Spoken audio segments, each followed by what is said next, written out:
You are listening to Personalization Outbreak, a podcast about the collapse of traditional corporate standards in today's more personalized world. I'm Glenn Llopis.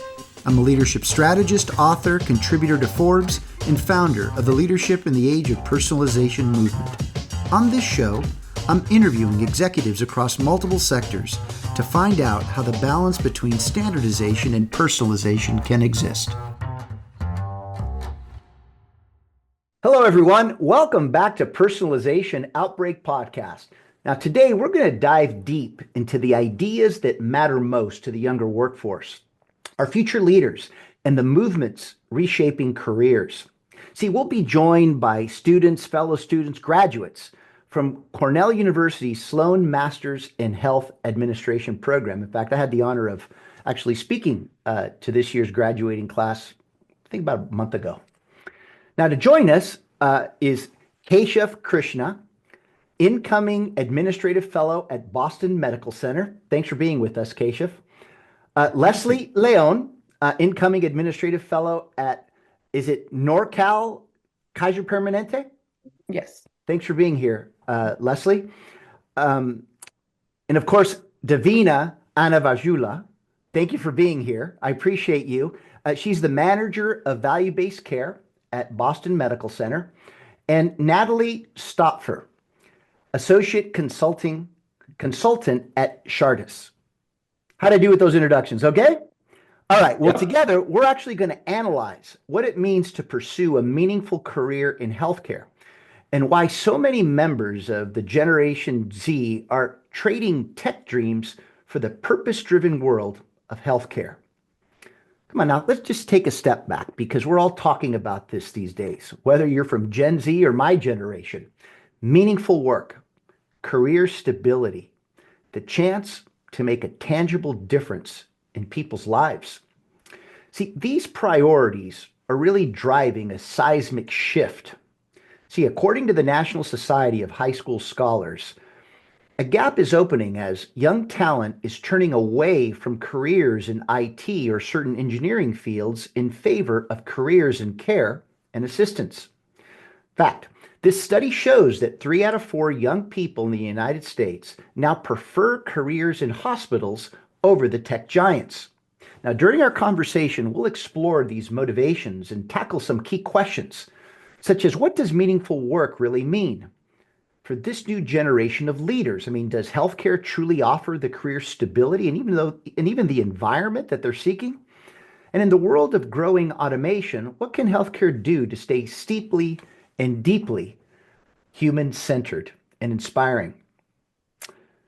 See, this is going to be a very inspiring and heartfelt dialogue about purpose and growth and the future of work.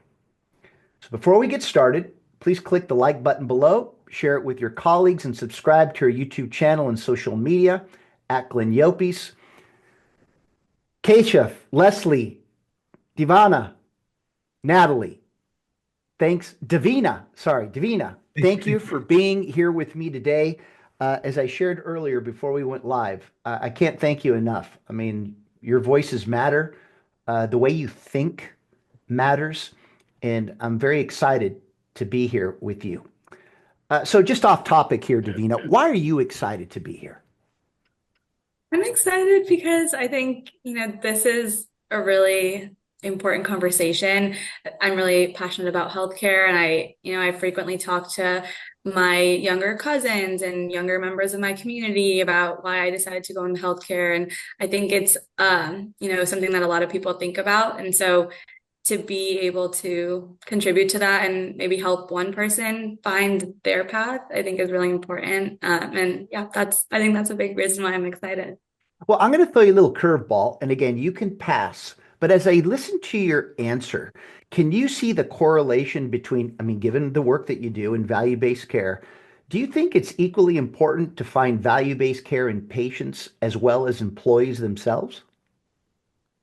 I think so. I think it's important for people to find value, and if in the sense of value and fulfillment in the things that they do.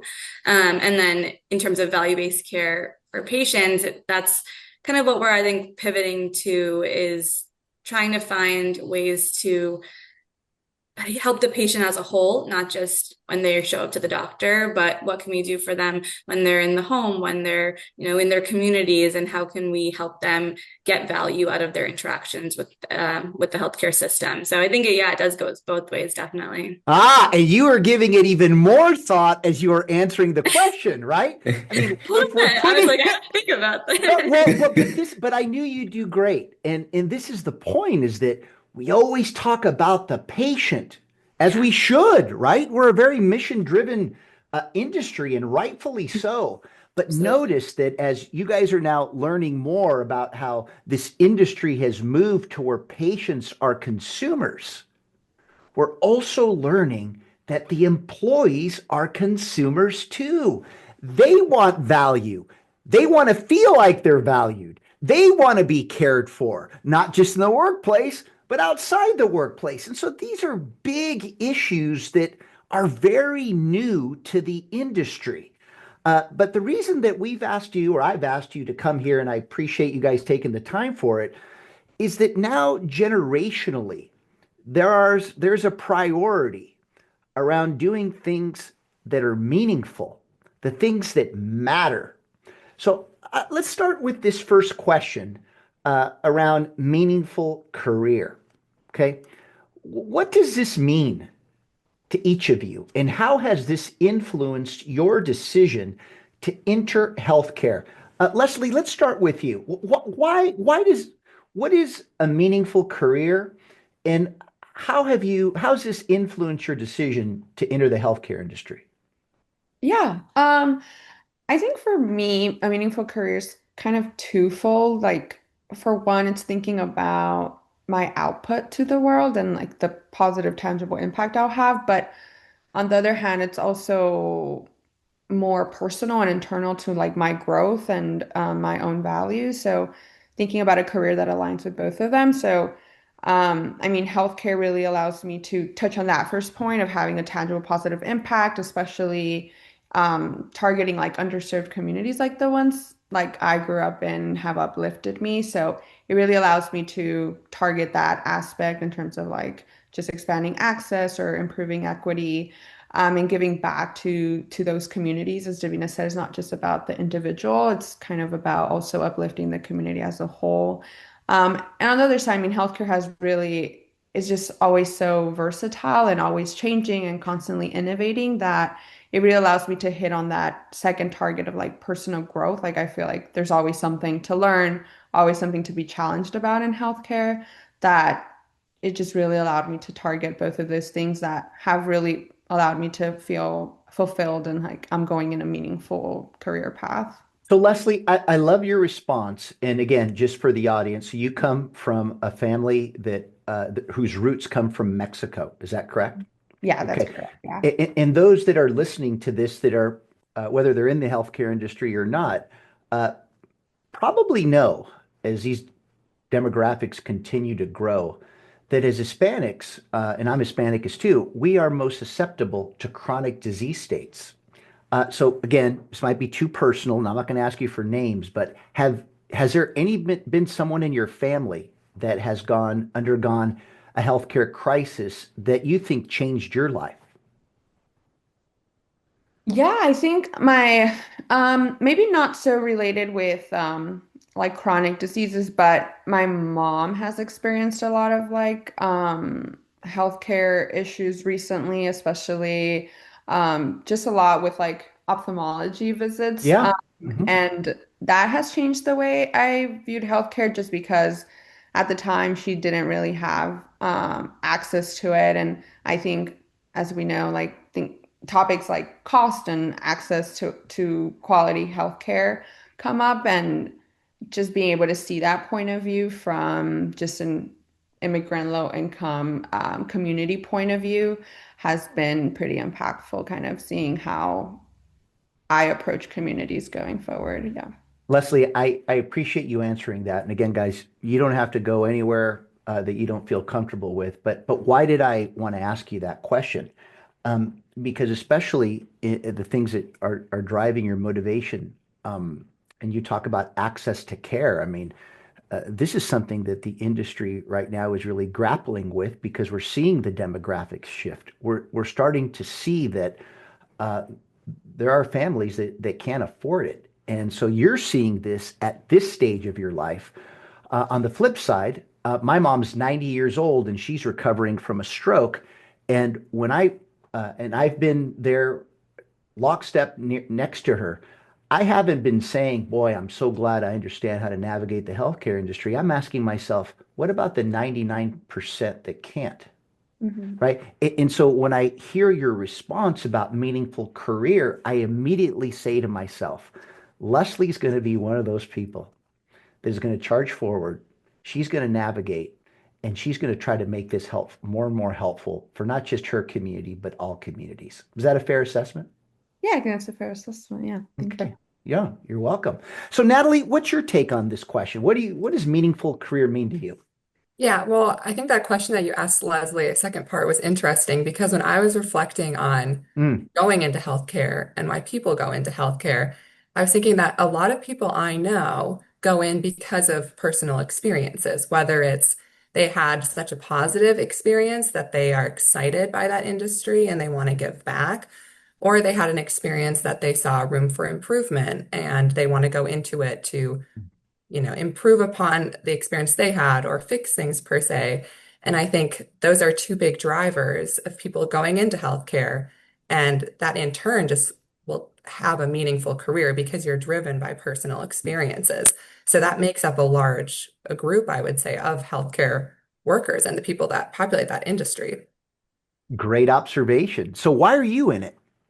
Yeah, well, I have a little bit of, I think, personal experience just from going through experiences in hospitals, paired with always just kind of being, I think, naturally a caretaker. I mean, as a child, I would ask for Band-Aids from Santa because I wanted to stock my school desk with them. So anytime someone would get a cut, I could be like, "Oh, I have a Band-Aid," and give it to them. So it was kind of a natural transition for me to go into healthcare, and because of those drivers, it's always been meaningful, right?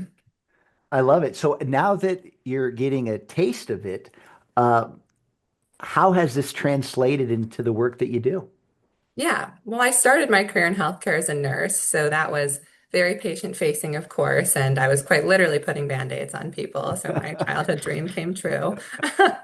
And now, I work in a different way in healthcare, right? Not at the bedside, but a higher level up, um, looking at different challenges that health systems and such face, and how can we help tackle those to promote patient experience among a lot of other metrics. So it kind of shows there's different ways that you can be a part of healthcare, whether you're touching a patient or not, but all still contributing, and it can all be meaningful in different ways based on what you need and like in a career. I love it. Okay, let's go to Keshaav because we got to get this thing flowing. It's my fault because I love digging deeper and you have so much to offer. So thank you. So Keshaav, what's meaningful? What does a meaningful career mean to you? I think for me, a meaningful career is at the intersection of like empathy and impact because like you're able to see the impact that you're making within the community that you serve and also the empathy that is involved in the work that you do. So I was a dentist back in India, got in because I thought, hey, cool thing, I can fix teeth. Turns out there are more things to fix than just teeth, which is why I made the pivot and looking at more systems level thinking and getting that purpose in to a larger community. And I think it's been great so far. I love that. Now, let's just spend a moment on this, the intersection between empathy and impact. There's a lot of people from my Mhm. generation that want more of it. They're not getting it. When do you know that that cup is full for you?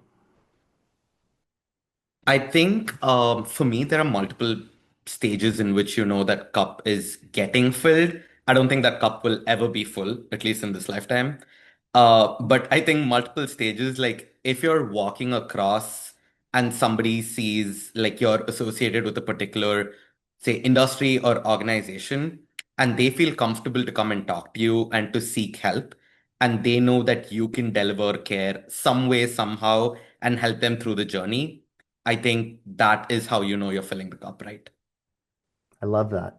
I love that. Thank you. Keshaav. And Deevena, now that you've gotten all of these other perspectives, how does this flow with what provides you a meaningful career? Yeah, I think, everyone really hit it spot on.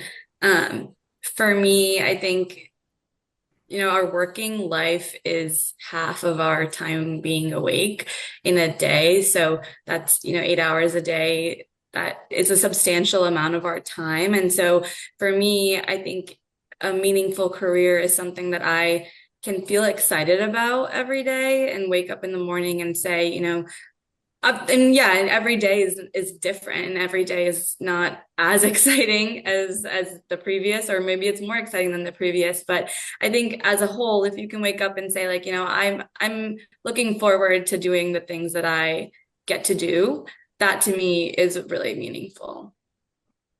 So, what did we learn here?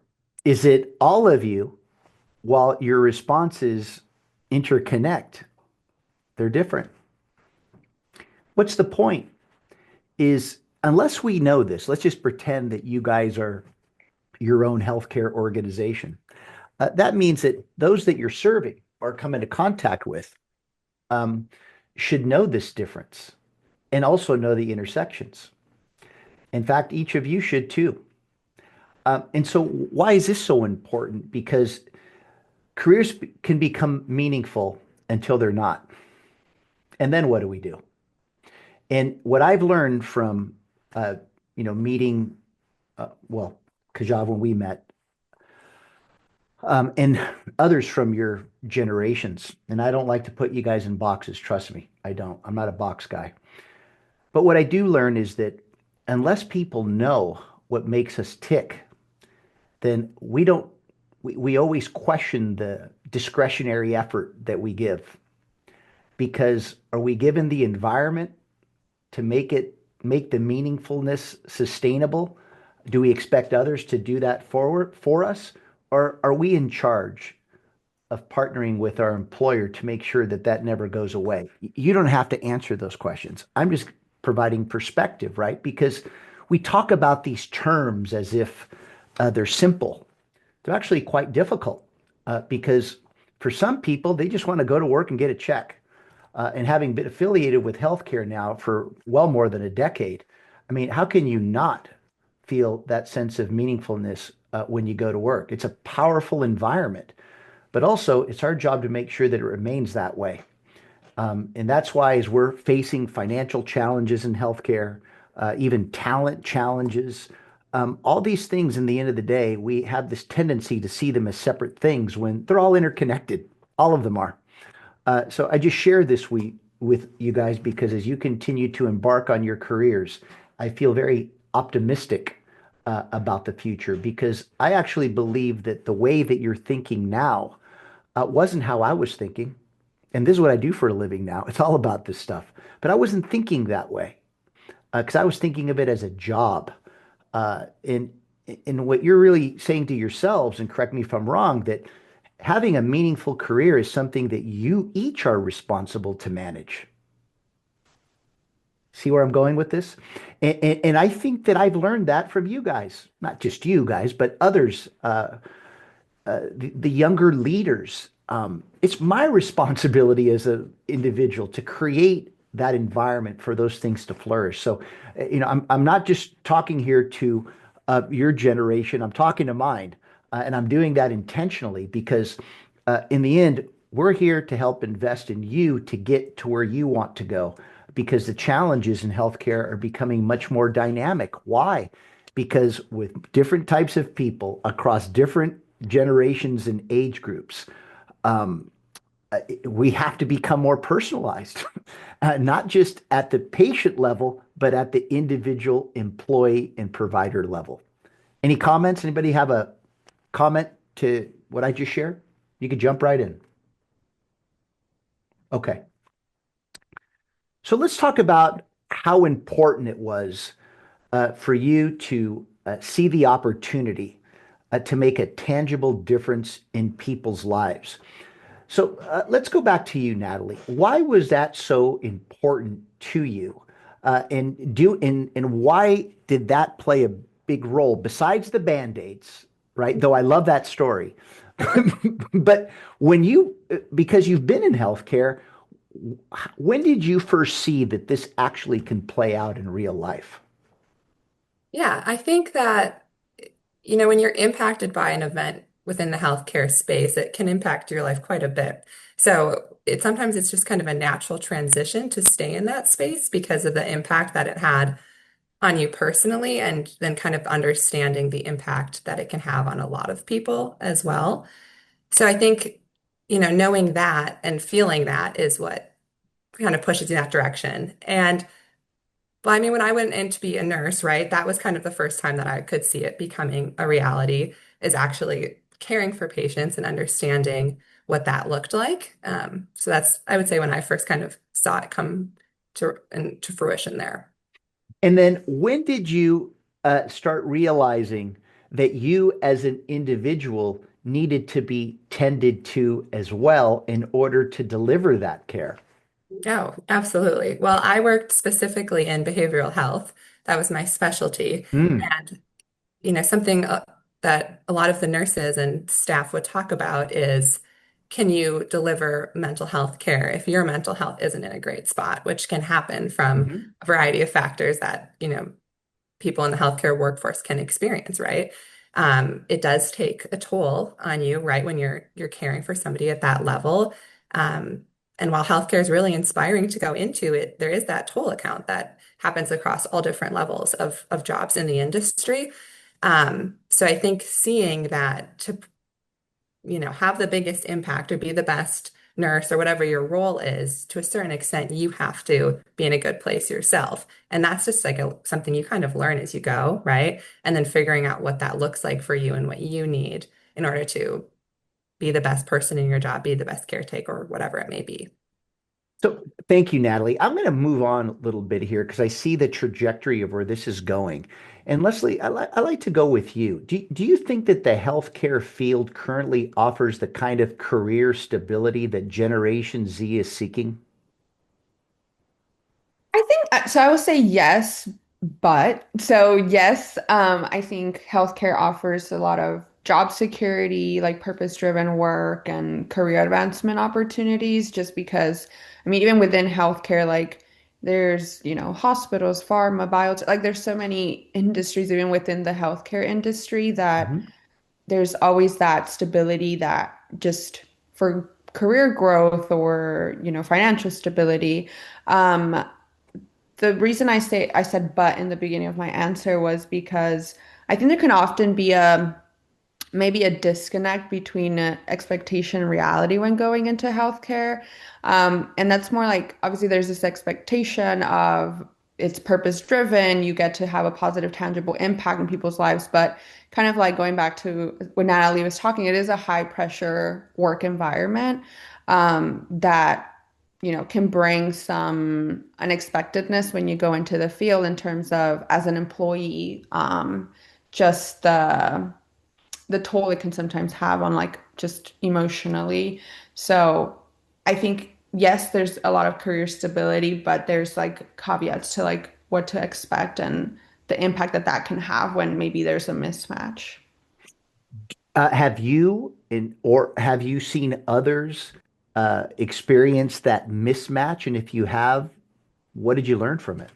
Yeah. I mean, I'll speak from my experience. I think definitely, um, I mean, expected and like through school, you learn of like the complexity of healthcare. But I think once you start working in it, I mean, there's really no other way to experience it other than like being embedded in it. And I think that's when you experience that mismatch. I mean, I feel like what I've learned is, as Natalie said, like learning what works for me and like taking care of myself. Obviously, there's many issues in our healthcare system and many challenges that need to be solved, but really, feeding and investing in myself to be able to give that back has been one of the biggest learnings, I think. Thank you for that. And I Keshaav, do want to what can jump you in. add to it? Yeah, Yeah, please. I wanted to jump in here. I think more than the career stability portion, I think it's meaningful adaptability that the industry gives. Like it sort of builds up this rigor in you that I can do this. And especially right now with like cross-industry collaboration and like a lot of partnerships happening, things are possible, which is what I think ultimately anybody from any generation wants, that room to grow and that flexibility in where they are. And I think that's what healthcare is delivering on right now. Just add one thing to that as well. I think Leslie and Keshaav, I think, bring up really good points. And I also, from conversations that I've had with folks, I think it's also dependent on the definition of stability, I think, in people's minds. If you're thinking about stability as maybe like one generation or maybe two generations ago, where people graduate and they start a job and then they just work their way up in the ranks in that company and just stay within that organization for 20, 30, 40 years and then retire.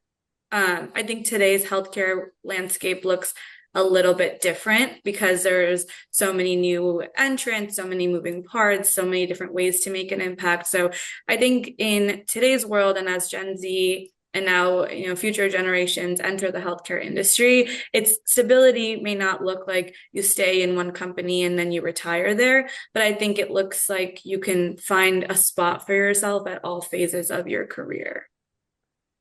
Go deeper. Keep going. I like how you're thinking. Can you give an example? Yeah, so I started my career out in insurance, in a health insurance company. And I think a lot of the people on my team stayed in that insurance. They came for when they interned in college in the 90s and then stayed at that company and then just continued working there and growing in the ranks. And they grew, and they probably got some of these things that, everyone else on this call is referring to, like the career growth and opportunities, but they just they stayed in a lane and they went up and down in that lane, up and not down really, but in that lane. But I think like today, I came from insurance and then I went to grad school and I pivoted to hospitals. And there are people like Natalie who were clinical and then pivoted to more consulting roles. And it's still career growth, but it's a lot more of slightly pivoting your skills and seeing where you can take what you learned in your previous role and apply it to a new context, even though you might be using a lot of the same skills. That's why I asked you to go deeper. See, what you've just described is the importance of assessing, interrupting, and pivoting. And I believe that younger leaders are doing more of that naturally. In other words, when the fulfillment ends, you begin to assess, interrupt, and pivot.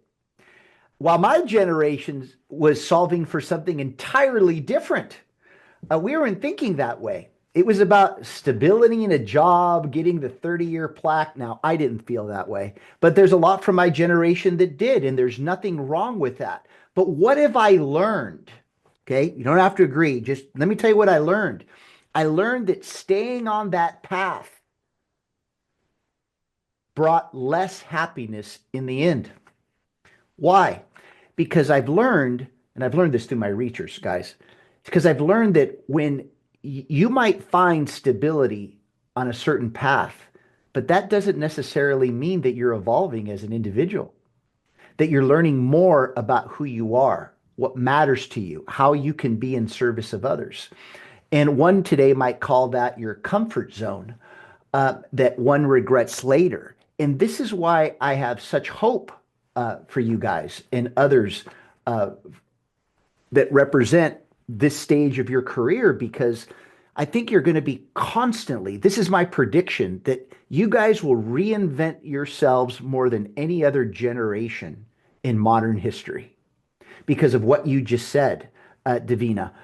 Why? Because it goes back to the original question. The moment it doesn't become meaningful, you're going to start assessing. Now, not everybody's looking for a meaningful career, though I think this number's growing and growing. But there gets a point where you have to ask yourself, man, what am I doing to make sure that I remain relevant and in touch with where the market is? Because I know that these are questions that organizations have historically been asking. But now these are questions that we as individuals are asking. So I'm going to open up the floor. But before I do, Natalie, you have a thought on what your peers here have said or anything that I just said? Yeah, I think a lot of really great points. The quote that I was thinking of, hearing you kind of wrap that up, is what I've told myself my whole career, is that there's no growth in the comfort zone and there's no comfort in the growth zone. And I repeatedly remind myself of that when things get challenging.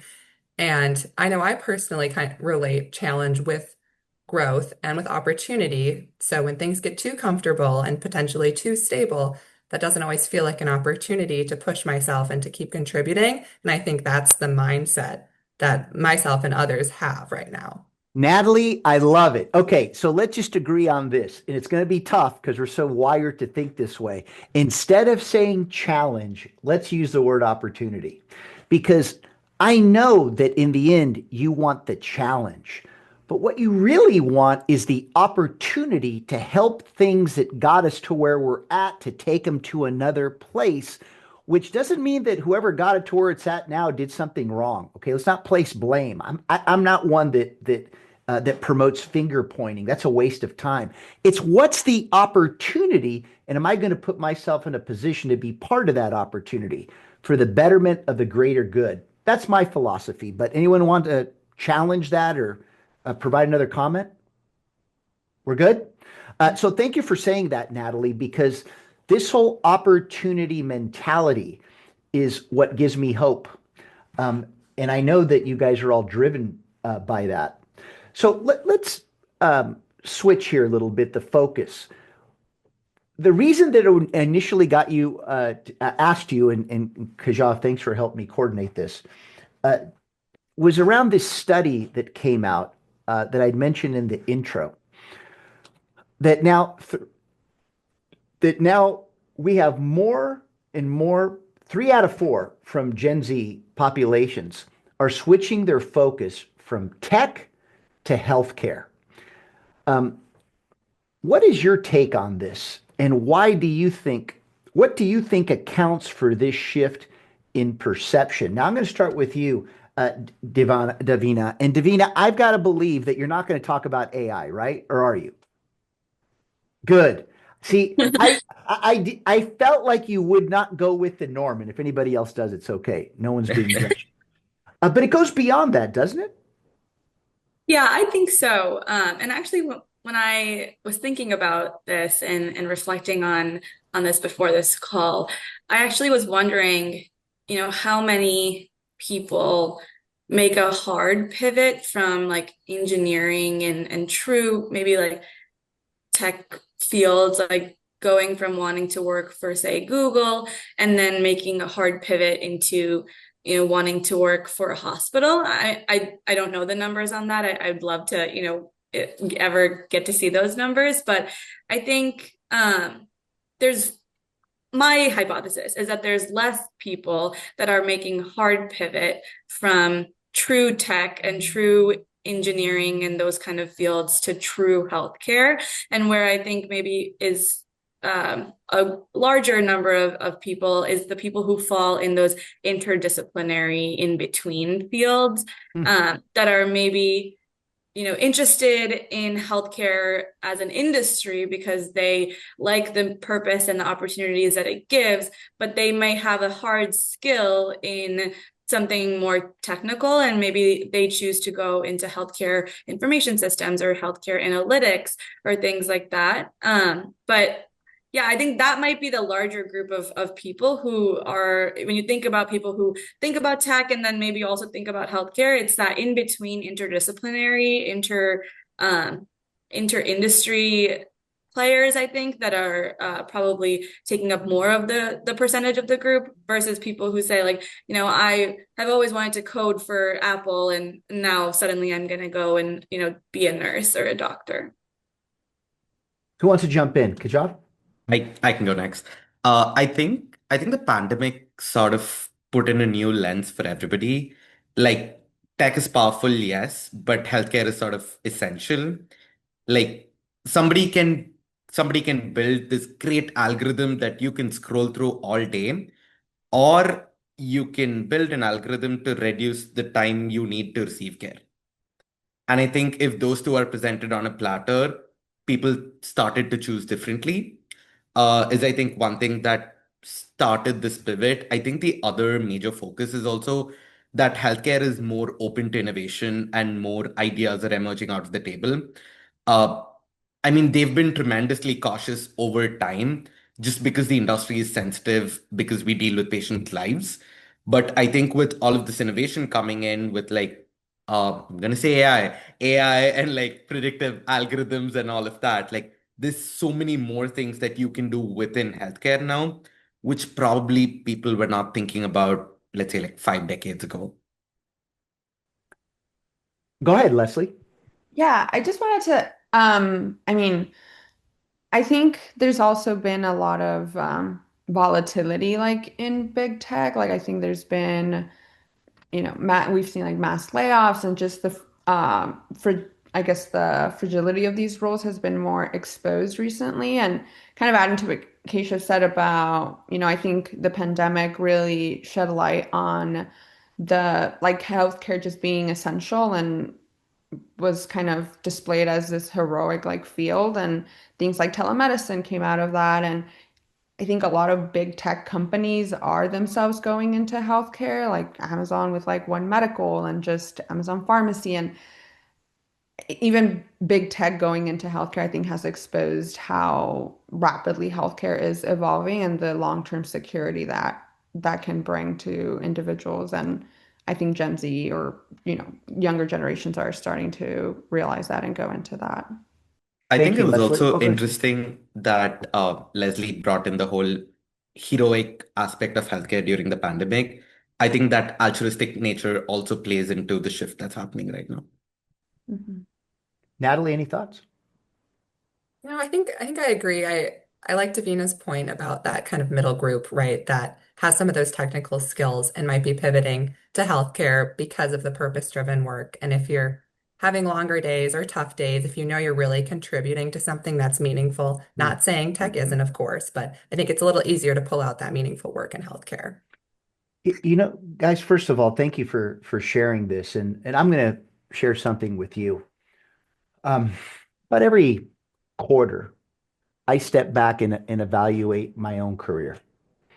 And obviously, my goal is to think bigger and bigger and bigger.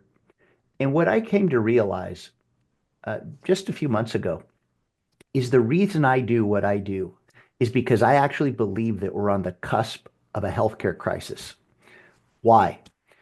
Because what employees in general are feeling at work or what they're not feeling, anxieties, the burnout, not being heard, uh, not not feeling safe to provide a point of view, an element of fear. I'm starting to realize that these are things that are the human body wasn't built to endure. And you start seeing, to your point, Leslie, the changing demographics where people are what they've had access to or not. And you start combining all these things. Um, I see something coming. But where am I going with that? With everything that you've said, just let's not forget that everybody is in the business of healthcare now. Did that resonate with you or not? Everybody is. So you may not, like, for example, employers that are non-healthcare related, they're in the business of healthcare right now. Because what providers support, what don't they support, the personalization of what every employee needs. So this effort that all of you are making to create impact, not just for yourself, but for the industry, has a force multiplier effect. What is my point? Who knows where you're going to take all this into the future? But I share this because if healthcare is the anchor that's motivating you, and as you've all said in your own way, that there's so much innovation behind it, who knows where all that's going? And that's another reason why I have such faith in the work that you're doing. So let's shift to personal values and how they align with the industry. Um, what are some of the ways that you see yourself growing in the industry? Let's go back to you, Natalie. Where do you see yourself growing?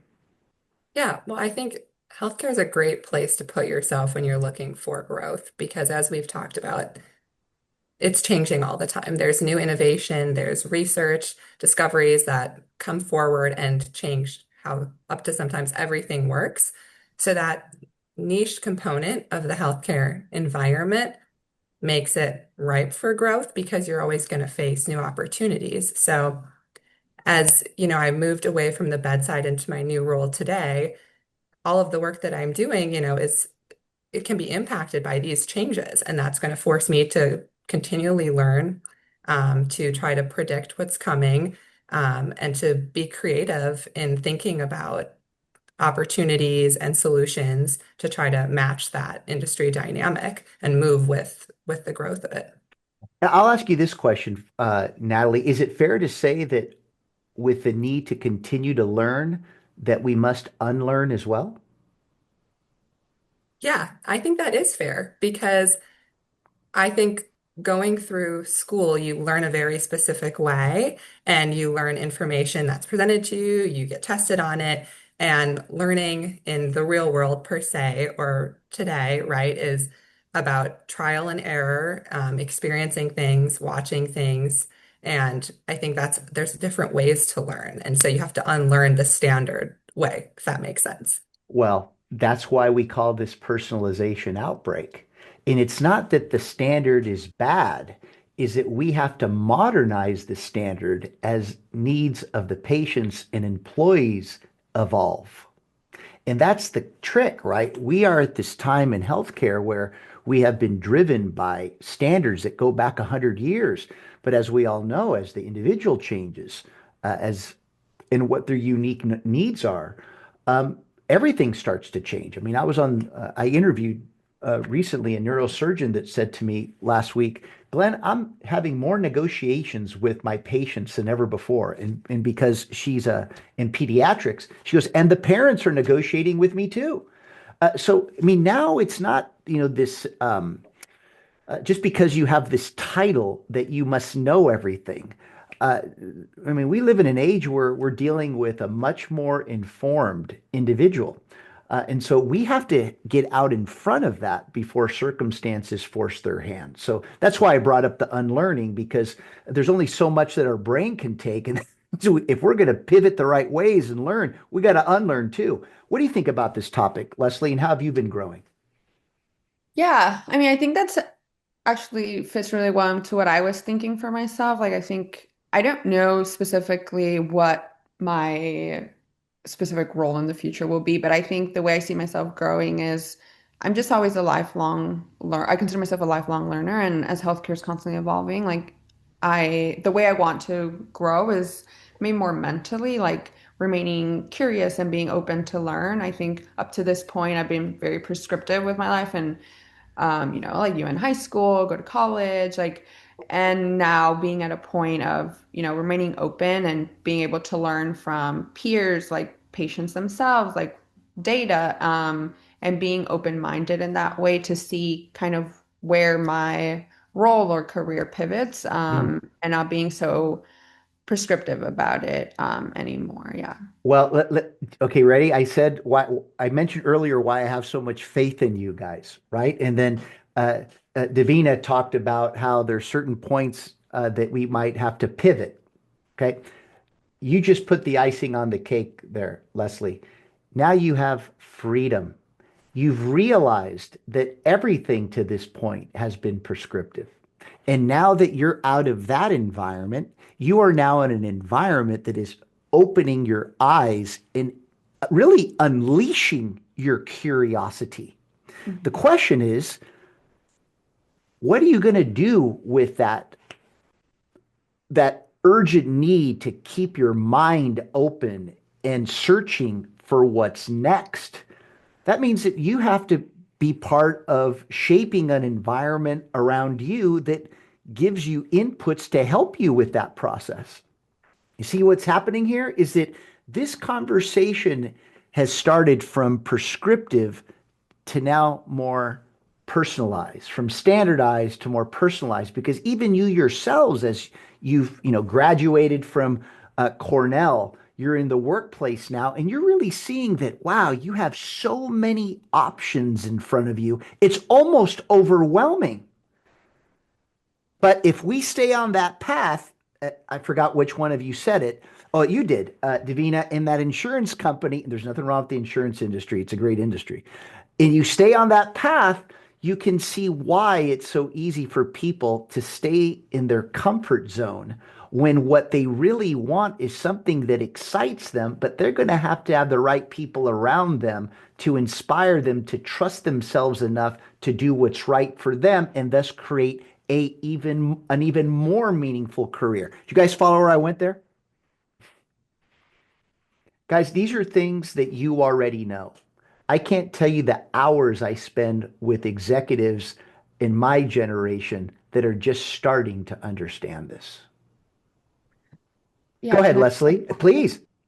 I was going to say that I do think that's one of the maybe barriers in healthcare that still might persist. Like, as I think Davina really early on in our conversation mentioned, about,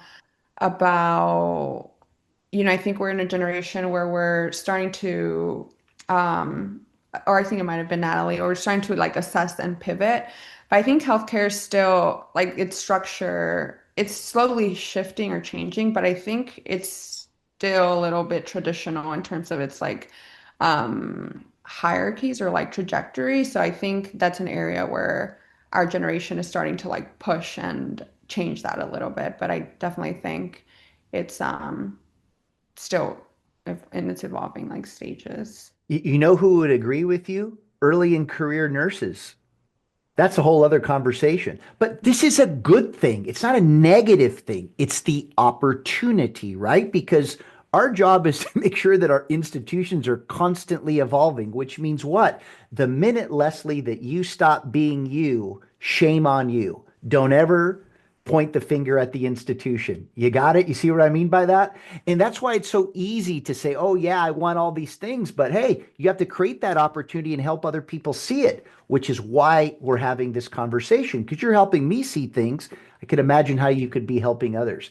Guys, we've got just a few more minutes before we wrap this up. But what are you seeing, Keshaav, as some of the biggest barriers for healthcare in maintaining the interest of young professionals? I think the interest of young professionals, like a lot of like incoming professionals, like Gen Z or whichever generations after that, they're more about like flattened hierarchies, which a lot of organizations are moving towards. But there is that resilience factor that gets built in through that, which takes some time to acquire, which might be a factor. Okay, Deevena, you have a thought on this? I think, can you repeat the question if possible? Sure, sure. The barriers that you see for young professionals who that they may be challenged with in healthcare. What are some of those barriers? Oh, yeah. I think Natalie touched on this a little bit before, but I think potentially burnout is a barrier that could come up for some young professionals because I think there is a perception about healthcare, and I think I had it as well to some degree that I can utilize a lot of my soft skills and it'll be, one of those touchy-feely career paths for lack of a better word. But I think it's moving fast. There's a lot of data, there's a lot of decision making, and those decisions that you make in the healthcare industry and in health, specifically hospitals, they have an immediate impact on patients' lives. And so a lot of decisions carry a lot of weight. And I think as people progress in their career, that can add some stress and then eventually lead to some burnout. But not to say that is going to be the case for everybody. But I think if people are aware of that and understand when they're coming into the healthcare industry what to expect and that it is a fast-paced industry, that will definitely help to prevent maybe that difference between expectations and reality. Um, Guys, as we wrap it up, I can't thank you enough. I mean, I can talk to you for at least another hour easily. And I actually think you guys are just getting warmed up right now. I really, really do. Um, so as we close here, I want to go around the room here for just a moment. Um, how important do you think that mentorship is for your experience in healthcare? And this one is a touchy subject, at least it is for me, given the experiences that I've had with younger professionals. And let me just throw it out why. And again, you don't have to comment on it. Is that maybe my generation could only mentor you so much because you see the world differently. But yet, sometimes younger professionals are assigned to people, from my generation, and if they're not in touch with them, they can be giving them bad career advice. So I'm not saying that that's happened to you, but this is what is a concern of mine. But why is mentorship important for you, and where do you find it? Let's start with you, Natalie.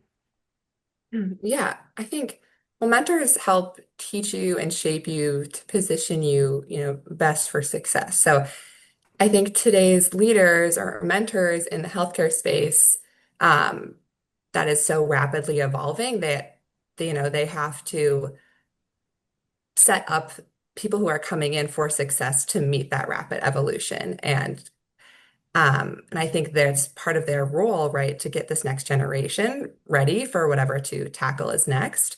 And, for me, a lot of my mentors have shared similar clinical backgrounds and have helped me find ways to use my clinical experiences and personal experience in a beneficial way in the work that I do today. But I do think your point is interesting around that kind of that fine line between because things are changing so much, is their experience going to be positively impactful as well, or potentially could be harmful in some ways. Well, as I hear your question, um, my push to all of you is to remember that now the mentee mentor roles are shifting. I think they both carry equal value. Guys, I want to be, and I know we're live here, but Deevena, I didn't do a very good job of managing time. If That's you, okay. I have some time. I put it. you okay? Okay. Just Yes, no, and don't feel like obligated. I totally not at get it. all. I This is really a understand. great conversation. So Well, good. We're just getting started. So thank you. By the way, Natalie, thank you for having an open mind. Did you see that? This is what I like about the younger professional. They won't stop and say, huh, I disagree so quickly. They'll stop. Not that some don't, but stop and say, you know what? I hadn't thought about it that way before. I wish my generation would do that more. No, but this is an example of Leslie, the things that you're looking for. Be more open-minded, right? And what's happening here right before our eyes? We've created an environment of trust, of comfort. I think people forgot that we were even being interviewed. You see how that works? No, I just share this because this is what, as younger professionals, uh, that should be an expectation for your own growth. And so when you're in an environment that doesn't allow you to feel this way, slowly but surely start start exploring and utilizing your curiosity to figure out how certain things might be able to pivot. So, Leslie, let's go back to this. I'm sorry, mentorship. How important do you think it is for you and others?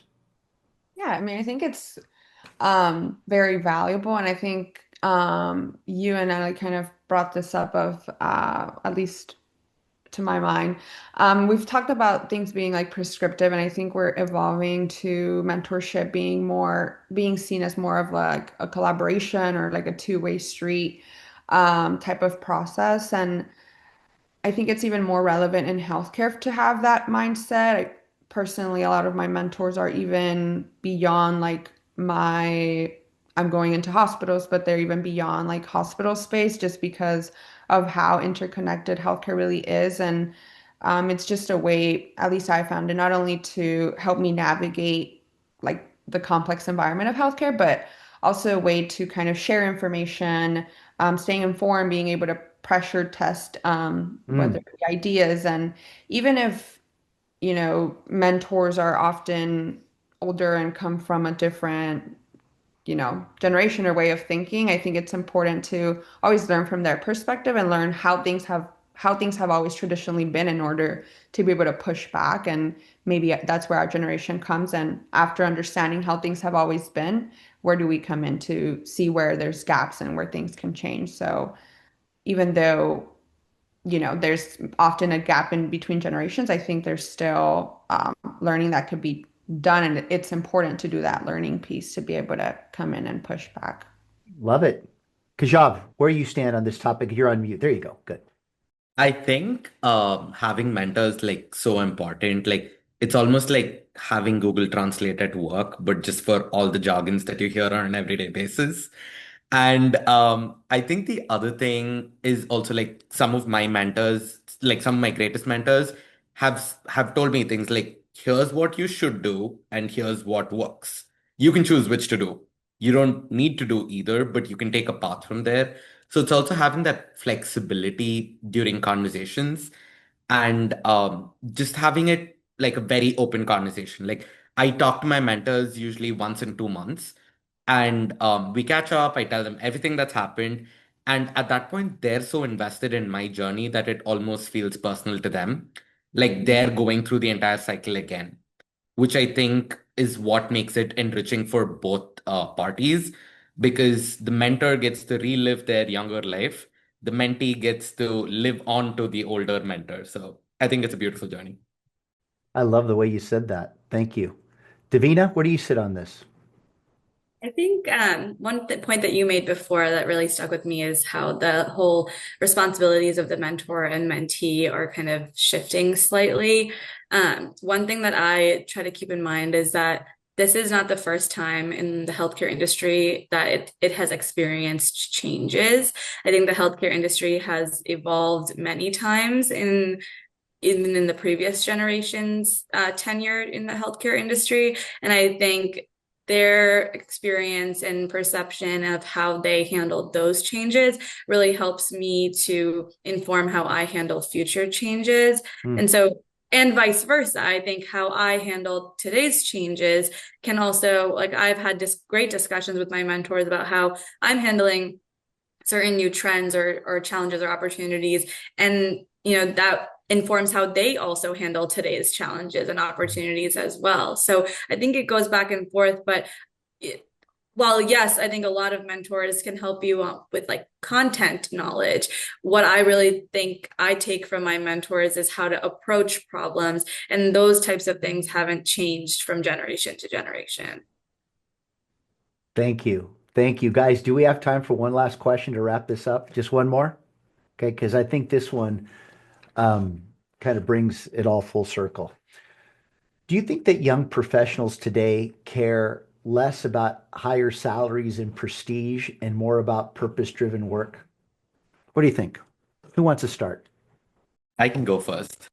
I, I think they're not two separate concepts, and I don't think they should be seen in silo. And hopefully, the other three colleagues that I have on the call also agree with that. Um, I think there's also like different ways in which you earn through the process. Like it's not just the salary that you're looking for at the end of the day. And I think that's something to be emphasized through the process as well. Natalie? Yeah, I agree with what he says, and I think as he highlighted, they're not interchangeable, right? You can find both. I think realistically, though, we have to factor in, cost of living, and a lot of young professionals move to big cities where that can be expensive. And so high salary can mean a lot of things. And I feel sometimes today that high salary is livable wage with cost of living, right? Mm, But I don't see a world where I could give up purpose-driven work for a high enough salary. I do think there has to be a little bit of both, and hopefully you can find the sweet spot where you can get both. excellent. Davina? I think I really agree with what was said. There is room for both. I don't think there are two opposite sides of the coin. But I think exactly what Natalie said, that to me, there isn't a high enough salary where I would completely give up purpose-driven work. But I also think that it is important to be able to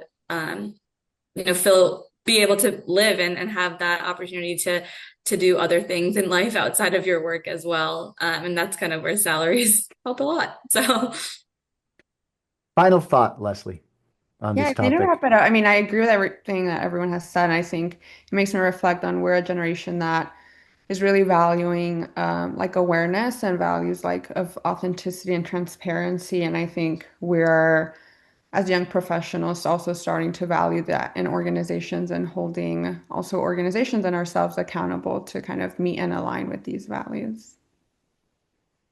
I'm going to wrap up what you guys just said, that regardless of, I shouldn't say regardless, while salary is important, the purpose can never go away. That's different. I know this because from those in my generation, I could tell you unequivocally, especially those that have stayed on that linear path, have given up the purpose for salary. And this takes me back, way back, when I was a kid. My dad was 50 when I was born. And he said this to me when I was 12, and I didn't quite understand it until long after that. But he said, "This is the greatest country in the world." He said, "But something's going to happen that is going to change the world. Is that people will place a greater premium on what you have, not who you are." And another reason why I feel so hopeful with young professionals like you is because you're in the process of changing that model. It's not about one or the other. It's about both. And I will tell you that this is a very courageous aspiration that you have, because it's hard to have both. But having been someone that has accomplished it, and I'm just some kid from Azusa, California, that you can most definitely accomplish both. And especially that you know this now at this stage of your lives and careers. Again, that's why it gives me so much optimism. But look, thank you again for your time, for caring, for being unafraid, and for using this platform for something that matters to you. My goal here was for you to do just that, and you've over-delivered on it. But I want to make sure that people who are watching or listening to this understand why. Because I did not intend to prescribe anything to them. I just asked the questions in a way, maybe even a little narrative at the beginning, that would make them feel welcomed to be part of that conversation that in the end was all about them. So, can't thank you enough. What I'm going to do is just give each of you an opportunity to say something in 10, 15 seconds if you'd like. Who'd like to start? I can start. I think I just want to close on the fact that the healthcare industry is so exciting, and there's so many opportunities moving forward. And this is a good time to be in healthcare. I think it's never been better. Natalie? Yeah, I agree. It's an exciting time. It's an evolving industry. I think it's exciting to hear that people are wanting to move more into healthcare and the role that meaningful work is playing. So exciting time, and thanks for the discussion. You're welcome. Leslie? Yeah, thank you for the discussion. And I go away hopeful also from hearing from my peers just where everything is headed, not only internally as an industry, but the leaders that will, really lead that industry as well. Thank you. Keshaav? I think healthcare is exciting. I think healthcare will always be exciting. And I'm excited to see where all of this will go. Well, let's regroup here in the next 5 years. Keshaav, can you take the lead on that? Yeah. Send the calendar invite now. I love that. Send the calendar in. All right, guys. Well, look, thank you very, very much. And as I end every show, when you lead in the age of personalization, you will see things that others don't, do what others won't, and keep pushing when prudence says quit. Thank you, guys. We'll be in touch. Thank you, Glenn. Thank you, guys. Thanks for listening to Personalization Outbreak. Make sure to subscribe so you never miss a show.